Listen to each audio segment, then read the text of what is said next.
When I pulled up that morning, my heart stopped. There she was standing on a ladder, a paint roller in her hand, smearing a thick coat of baby blue paint across the front of my brand new house. My dream home. The house I'd worked 15 years to afford.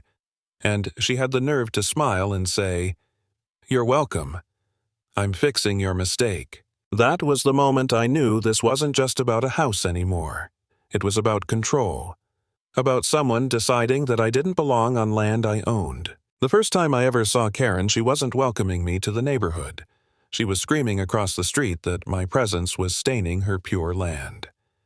I wish I were exaggerating. Those were her exact words.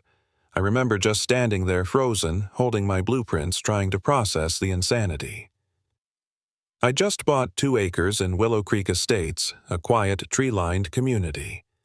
I was going to build the home I'd dreamed about my entire adult life. She looked like a country club queen. Perfect hair, expensive blazer, every inch of her curated. But the things coming out of her mouth, they were straight out of another century. "The Ainsworths would never sell to someone like you," she hissed. I told her politely that I was the new owner. That's when she accused me of forging documents. Right there in the open air, like it was the most reasonable thing in the world. From that day on, I knew she'd make my life hell. I just didn't know how far she'd go. At first, it was small things. She'd stand at her window while the construction crew worked arms folded, watching like a prison warden. She called the township to complain about the noise, though we were perfectly within legal hours. Then she started walking up to my workers, asking for permits, claiming they were damaging her flower beds 50 feet away.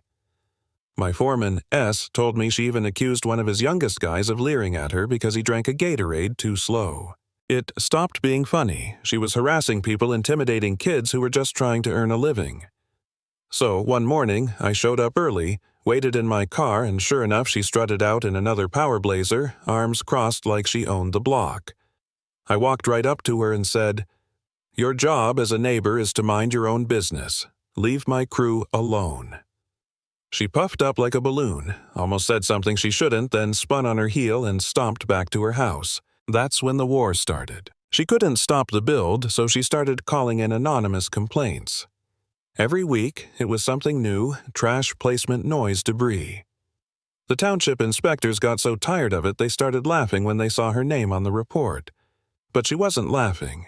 She was escalating. One evening, an older neighbor named Mr. Davis stopped by.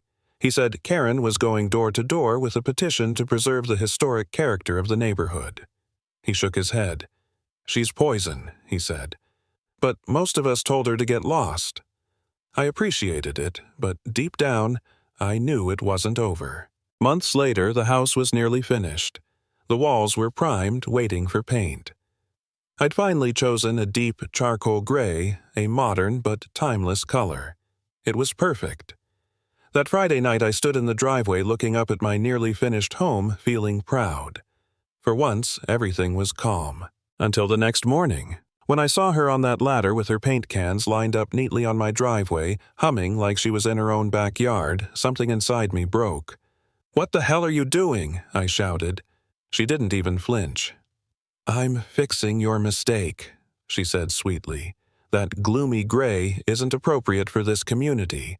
This is Patriot Blue, historically accurate. Historically accurate. The irony." I told her to get down. She ignored me. I told her I was calling the police. She said, "Go ahead. I'm on the HOA's architectural committee. I have authority." I was shaking with anger as I called 911. When the officer arrived, I thought logic would win. It didn't. Karen turned on the tears like a professional actress. "This man threatened me," she said, voice trembling. The officer looked at me with suspicion.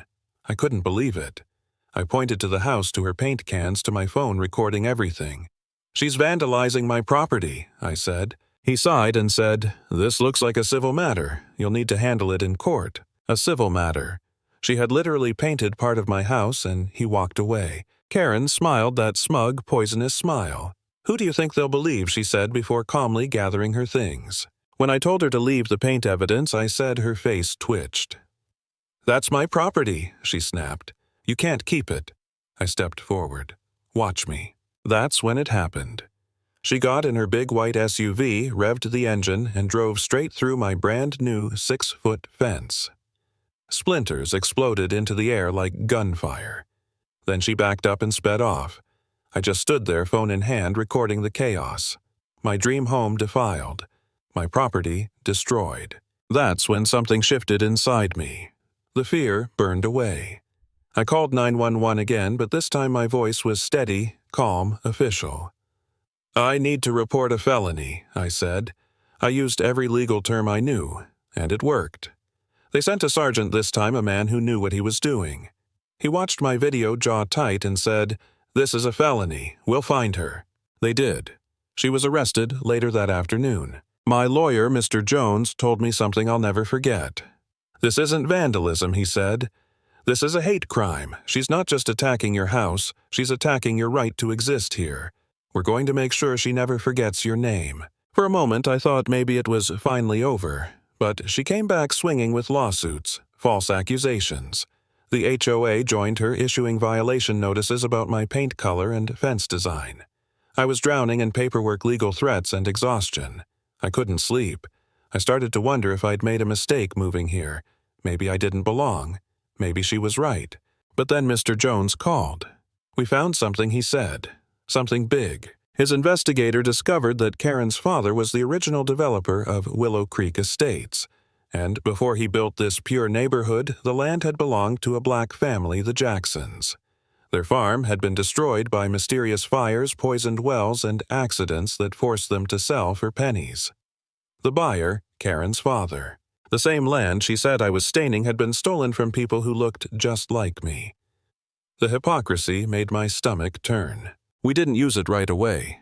Jones told me to wait. Let her keep talking about heritage, he said.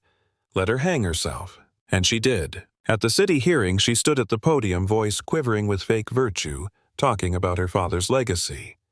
The historical integrity of Willow Creek and how my urban modernism didn't fit. She wrapped her hate in politeness, smiling the whole time. Then Mr. Jones stepped up, placed a file on the table, and calmly revealed the truth. The Jackson family, the stolen deeds, the entire racist history of Willow Creek Estates. The room went silent. The cameras flashed. By the next morning, it was everywhere. Wealthy suburbs' racist past exposed. Her name, her father's name, it was all out. The HOA scrambled, cutting ties with her overnight. Neighbors stopped speaking to her. The same people who once defended her now crossed the street to avoid her. Her lawyer called to negotiate.